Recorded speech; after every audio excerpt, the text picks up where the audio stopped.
ఏర్పడటానికి ముందు ఎన్నికల్లో వాగ్దాన భాగంగా ఇందిరమ్మ ప్రభుత్వం అంటేనే ఇందిరమ్మ ఇళ్ళు అనే స్లోగన్ ప్రతి మీటింగ్లో మా నాయకులు మేము తీసుకొచ్చాం.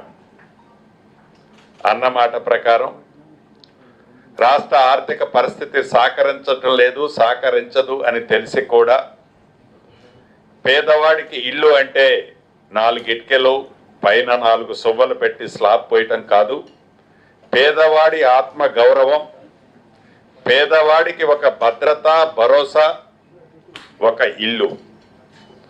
అటువంటి ఇల్లు పేదవాడికి ఇవ్వాలి అనే సంకల్పంతో పేదవాడి కష్టాలు తెలిసిన ఈ ప్రభుత్వం మొదటి విడత రాష్ట్ర వ్యాప్తంగా 4.5 లక్షల ఇల్లు ఇచ్చే కార్యక్రమం, ప్రతి ఇంటికి 5 లక్షల రూపాయలు ఉచితంగా 4 విడతల్లో ఇవ్వాలి అని ఆ ఇల్లు కట్టిన లెవెల్ను బట్టి ఇచ్చే కార్యక్రమం ప్రతి సోమవారం నాడు వారు కట్టిన లెవెల్ను బట్టి ఆ డబ్బిచ్చే కార్యక్రమాన్ని పూర్తి చేసుకుంటూ వస్తున్నాం.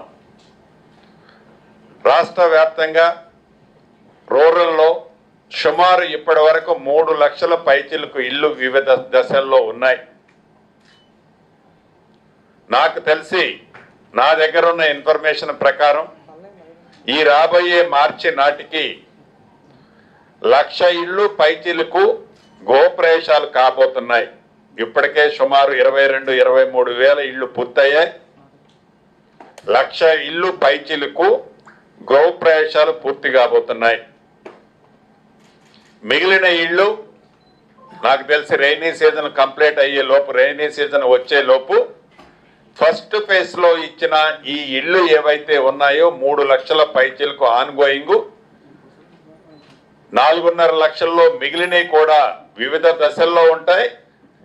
ఏప్రిల్ మే ఎండింగ్ కల్లా ఈ 3 లక్షల ఇళ్ళు పైచిలకు గృహప్రవేశాలు కాబోతున్నాయి. కొత్త ఫైనాన్షియల్ ఇయర్లో అంటే ఏప్రిల్ నుంచి 2వ విడత ఇళ్ళు ఇచ్చే కార్యక్రమాన్ని కూడా ఈ ప్రభుత్వం చేయాలని నిర్ణయం తీసుకోవటం జరిగింది. ఇది ఒకసారి ఇచ్చో 2 సార్లు ఇచ్చో ఇవ్వటం అయిపోయింది అని చేతులు దులుపుకునే ఆలోచన ఈ ప్రభుత్వానికి లేదు.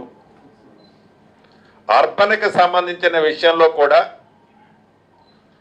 జిహెచ్ఎంసీ పరిధితో పాటు పాత జిల్లా హెడ్ క్వార్టర్లతో పాటు ముఖ్యమైన పట్టణాలు, కోరు అర్బన్ ప్రాంతాలలో ఈ ఇందిరమ్మ ఇళ్లకు సంబంధించింది కూడా ఒక ప్రణాళిక తయారైంది. ప్రధానంగా ఈ కోరు అర్బన్ ప్రాంతానికి సంబంధించిన దాంట్లో మురికివాడల్లో నివసించే పేదవాళ్ళకి మనం ఎక్కడో బహు దూరంలో 15 కిలోమీటర్లలోనో 20 కిలోమీటర్లలోనో అక్కడ మనకి భూమి ఉంది కదా అని అక్కడ కడితే ఆ కట్టే ఇల్లు కూడా 15 ఫ్లోర్లో 20 ఫ్లోర్లో కడితే ఈ 20 కిలోమీటర్లు ప్రతిరోజు ఈ పేదవాడు పొట్టకూట కోసమే జీవిస్తున్న